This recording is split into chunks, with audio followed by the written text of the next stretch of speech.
Donald Trump last night said he expected Boris Johnson to straighten out Theresa May's Brexit disaster. The US president said he is looking forward to having a very good relationship with Mr. Johnson as Prime Minister. Confirming the pair had spoken on the phone on Thursday, Mr. Trump said the two men were a similar kind of politician, adding, "He's a different kind of a guy, but they say I'm a different kind of guy too. I think we'll have a very good relationship," Mr. Trump added. The previous Prime Minister has done a very bad job with Brexit. It's a disaster, and it shouldn't be that way. I think Boris will straighten it out. Mr. Johnson's allies yesterday were pushing to introduce new rules to protect him from being toppled by Remainers with a vote of no confidence as they bid to stop a no-deal Brexit. Under new rules being engineered by members of the 1922 committee, a group of Tory backbenchers who oversee the leadership rules, a new party leader could not be toppled for at least a year. Nigel Evans, the Joint Executive Secretary of the 1922,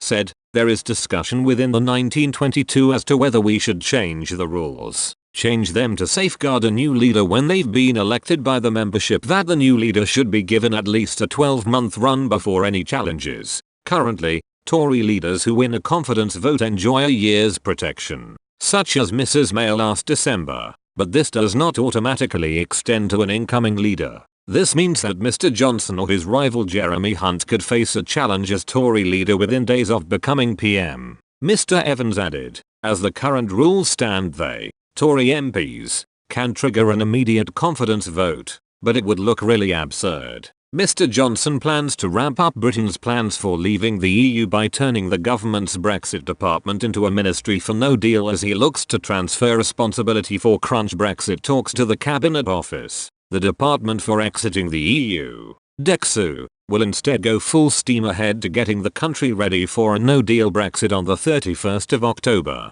The former Foreign Secretary has also outlined plans for a public information campaign to prepare businesses for leaving the EU without an agreement. The drive to rally public support will be modeled on the 1988 Enterprise Initiative. That media campaign, fronted by businessmen Alan Sugar, Richard Branson and John Harvey Jones, was, ironically, to ensure firms fully exploited the EU's single market.